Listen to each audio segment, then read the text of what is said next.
Wait, what are you celebrating?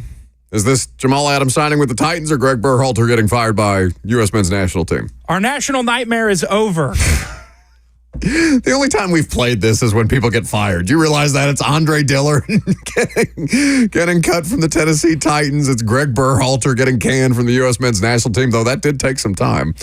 I suppose we'll have to save that for Friday Fire, though, because the news of the day is Jamal Adams signing with the Tennessee Titans. Now, here's what I'll tell you.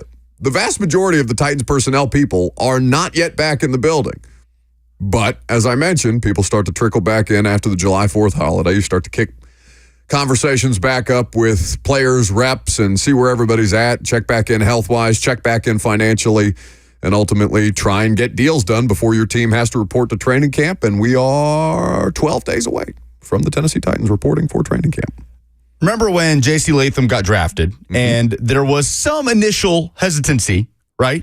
Because you heard plenty of draft analysts tell you that, no, he is a right tackle or a right guard. It wasn't an overwhelmingly unanimous all-in on J.C. Latham, correct? When he was picked at 7th overall to be this team's left tackle. Correct. But I think there was sort of this gradual, okay, well, clearly Bill Callahan wants J.C. Latham to be his left tackle. So there's this blind faith of, okay, we're going to follow Bill Callahan wherever he wants to go with this thing, right? And early returns on J.C. Latham have been, no pads or anything, but good. Is there any sort of similar feeling with Denard Wilson as someone who has worked with Jamal Adams, who is being trusted to put this defense together, who has been a defensive back guru for the last few years? A guru, is he? In the NFL. Is he not considered a rising star? He is. In the coaching business on the defensive side. Louis Riddick, whose opinion I respect very, very much, former NFL executive himself and former defensive back himself, who knows Denard Wilson really well, believes that Denard Wilson will be a head coach sooner rather than later. So will there be a similar feeling among Titans fans, even if they didn't watch Jamal Adams, and if you told them Jamal Adams yesterday, they would have scoffed at it or made a face like you did when the news broke, like you smelled something bad. But will there be a feeling of coming around? I think that's my thinking face. I think I'm trying to figure things out when I make that face. Will there be a feeling of, after thinking about it, well, clearly, Denard Wilson, stands to reason, had something to do with this deal. I'm going to go ahead and ride with whatever Denard Wilson wants to do with his defense. Oh, sure. No, I defer to the defensive coaches on this because we have no reason to push back on it yet, other than availability being the most important thing for a team whose players has been perpetually unavailable in the last couple of seasons, and Jamal Adams is not a picture of health, or at least he hasn't been the last couple of years in his NFL career. Texting some people with the Titans organization, basically the justification is it's cheap.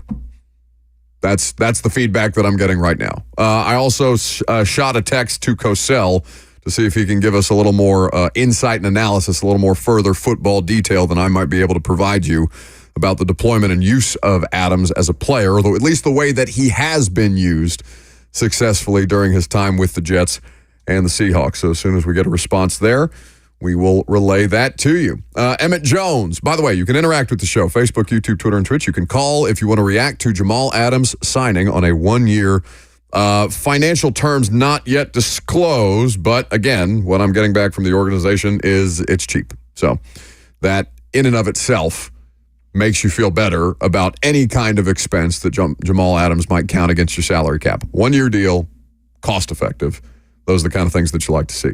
And it's, it's kind of in the mold.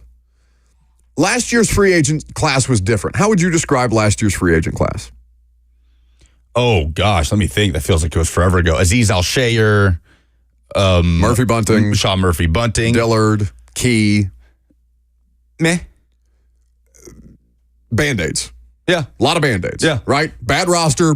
Bad salary cap situation. A lot of 1-year deals. Let's see how many of these guys can get prove-it situations, how much we can kind of like patch this thing together enough to keep it competitive enough. That's what this is to you? Kind of. Like they have a much more tenable salary cap situation. So they were able to spend on better quality players to address the needs that they needed to. They had the draft capital that they had to address the needs that they were able to in the NFL draft as well. And now we can get into the mode where last year was their primary free agency signings.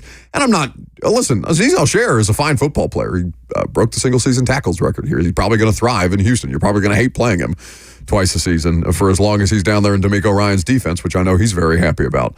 Sean Murphy-Bunting was a fine player. Wasn't a great situation for him last year, but he got a decent contract in Arizona. Monty Ossenfort clearly sees something in him that can help their defense right away as a starting outside corner. So there is going to be some initial pushback, I think, from some fans. And most fans will probably take your position and say, oh, okay, I defer to Denard Wilson. That is where Jamal Adams was most successful in his career under Denard Wilson with the New York Jets. Again, that's been some time and many, many injuries ago. But the price point is, whenever it comes out, apparently is going to be tough to argue with. Okay, so you say it's cheap. We'll get the financial terms at some point. Yeah. Obviously, he's a fit in terms of what this defense's identity wants to be under Denard Wilson. The aggressiveness, the physicality, how he's used remains to be seen. But depending on how cheap the deal actually is it insane to think the Titans could still make another move at safety? No, because they still have money to work with. And Justin Simmons is a very different player from Jamal Adams. Very different player. Agreed.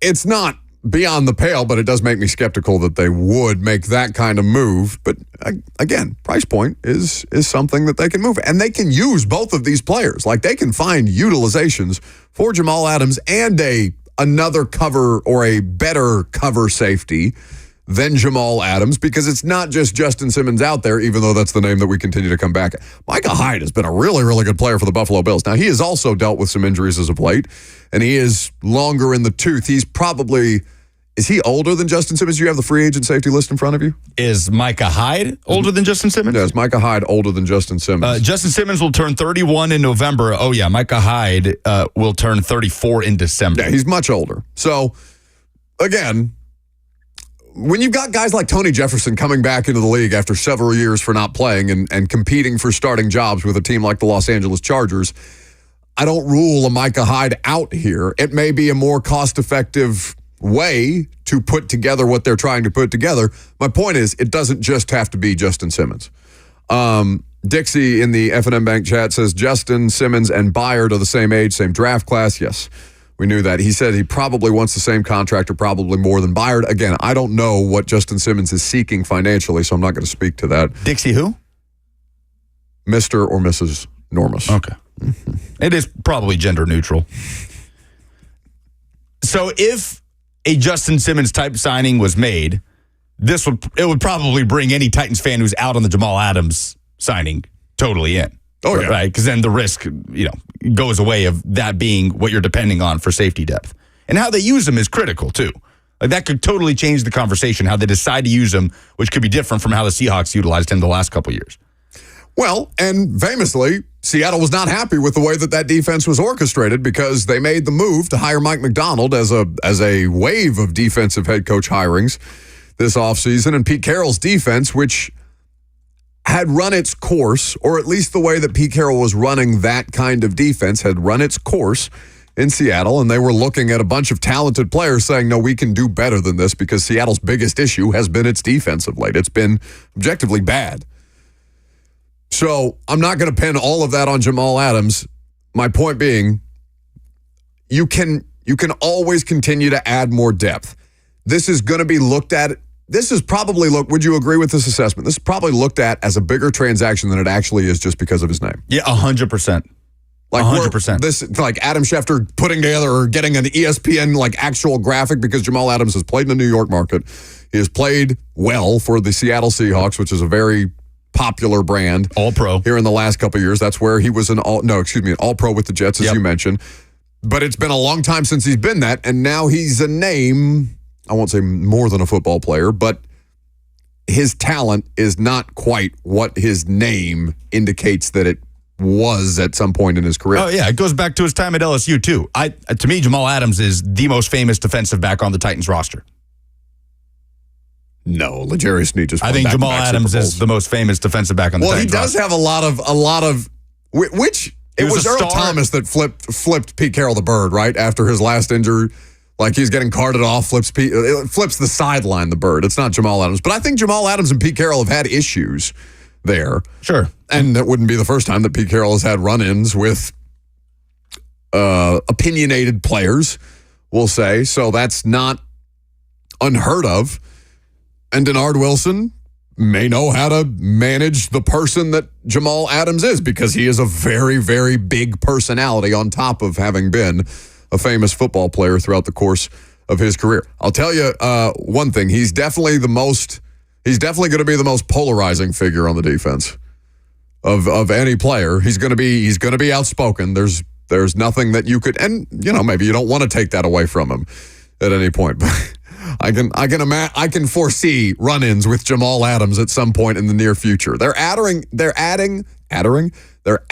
a lot of big personality types in this. J.C. Latham has a big personality. Calvin Ridley is very outspoken. Pollard is not, but Spears definitely is. Like Sweat is a bigger he's a big human, but he's a big personality as well. It's just interesting to me to see the juxtaposition, SAT word, between John Robinson type players and Rand Carthon type players because they are night and day different in my experience. 615-737-1045 is the number. The second hour coming up next. We'll continue to react to the Jamal Adams news. Also, speaking of Titans news, Chris Johnson, CJ2K, is going to join us at 11:20. He'll do so on Zoom. So if you haven't subscribed to 1045 The Zone on YouTube channel and you want to watch Chris Johnson hanging out with us in the 11 o'clock hour, I'm sure he'll have some thoughts on the Jamal Adams signing as well. I'm Buck Rising. It's 1045 The Zone.